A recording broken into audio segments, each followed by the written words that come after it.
Good morning ladies and gentleman, আমি তোমাদের সকলের প্রিয় কালো পোদ রাজকুমারী কোকো।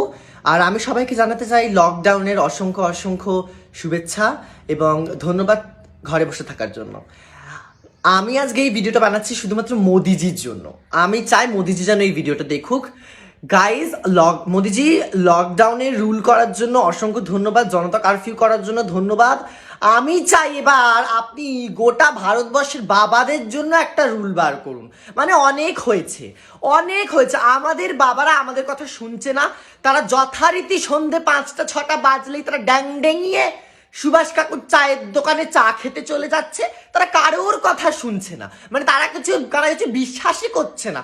মানে আমি ভেবে পাই না বাবাগুলো কেন এরকম করছে। লিটারেলি আমি ভেবে পাচ্ছি না বাবাগুলো কেন এরকম করছে। আমার বাবা এরকম করছে, তার মানে সবার বাবা এরকম করছে। বাবাগুলো হচ্ছে মেন কালপ্রিট। আমি আমি আমি আমার এই কথাটা একটু ভালো করে ভেবে দেখুন। আমি কলকাতা রাজকুমারী কোকো, কালোপদের রাজকুমারী সবাইকে বলছি, বাবাগুলোকে আগে ঘরে বন্দি করা হোক। যদি বাবা বন্দি থাকে, তোমার মাও ঘর থেকে বেরোবে না। তোমার বাবা মা ঘরে আছে, তোমার ভাই বোনেরাও ভয় আর ঘর থেকে বেরোবে না।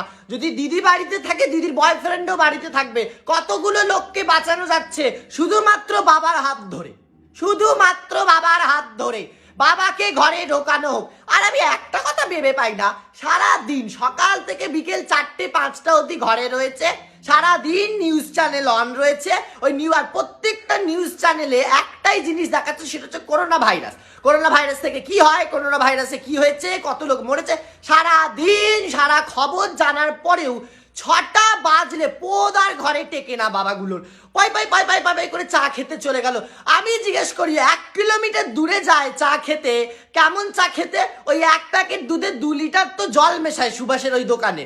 তা ওই চা খেতে ওই চা ওদের এত ভালো লাগে, ওই 1 কিলোমিটার দৌড়ে দৌড়ে খেতে চলে যায়। ওই আমি বলি, ওই চায়ের দোকানে গিয়ে ওই কারোর যদি থুতু মুখে ঢুকে যায়, কথা বলতে বলতে যদি থুতু ছিটে যায়, তুমি বাধালে করো না।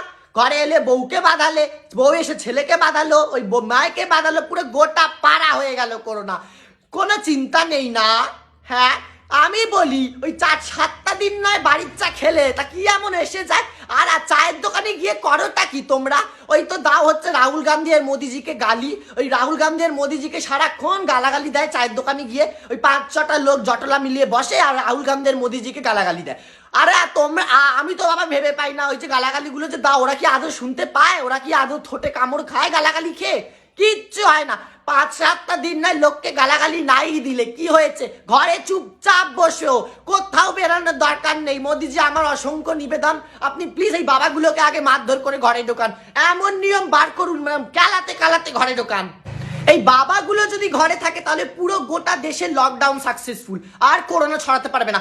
বাবাগুলোকে তো কিছু বলা যায় না, মুখের ওপর কিছু বললেই খাকিয়ে ওঠে, কারণ ওনারা যে বাবা, ওদের মুখের ওপর কথা বলতে পারে না। আমি এই একটাই অনুরোধ মোদিজির কাছে, এমন কলকাতার মহারানী মমতা দিয়ে আমি আপনার কাছে প্রার্থনা করছি, আপনি প্লিজ একটা নিয়ম বানান। বাবাগুলোকে রাস্তায় দেখলি এমন জম খেলানো শুরু করুন যেন ঘরে ঢুকে যায়। হ্যাঁ এমন। আর আমি তো বলি, পারলে কেউ মেরে পা ভেঙে দাও। আপনি 7 দিন তো ঘরে বসে থাকবে, করোনার ভয় তো বাইরে বেরোতে তো পারবে না। তাই করছি। আমি তো আমার বাবাকে আগে ইমোশনাল ব্ল্যাকমেল করে এমন বশ করে রেখেছি, বাবা এমন ভয় পাইয়েছি যে বাবাকে আমি বলেছি, তুমি যদি বাইরে বেরো আমিও বাইরে গিয়ে করোনা বাদিয়ে আসবো, আমি কোনোদিনও কলকাতা ফিরতে পারবো না। আমার বাবা তো একদম আমার বশে হয়ে একদম কাচুমাচু হয়ে ঘরে বসে রয়েছে। আমার মাও আর বেরোতে পারছে না। আমি বাবাকে ভালো করে বলে দিচ্ছি, ঘরে কাউকে ঢোকানো হবে, তুমিও ঘর থেকে বেরোবে না। টানা 1 সপ্তাহ চায়ের দোকানে যাওয়া বন্ধ। আমি বাবা ভেবে পাই না এরা চায়ের দোকানে গিয়ে কি লাভটা পায়।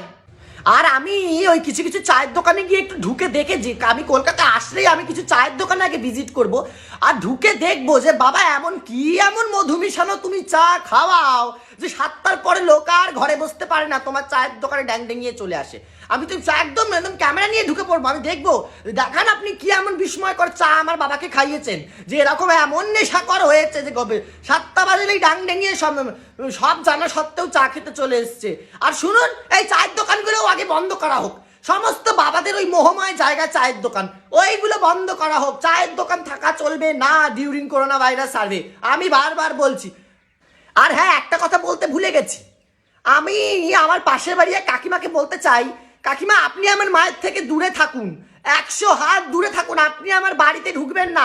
আপনি তো দুপুরবেলা কাউকে বাড়িতে ঢুকতে দেন না। আপনি আমার বাড়িতে কেন ড্যাং ড্যাং ডেঙিয়ে মাটাকতে হয়ে চলে আসছেন দুপুরবেলা হলেই? হ্যাঁ, শুনতে পাচ্ছেন না সব জায়গায় কি হয়েছে? আর আপনি আমার মায়ের কানে ভুয়ো খবরগুলো রটানো বন্ধ করুন, কোন মাইনাসের।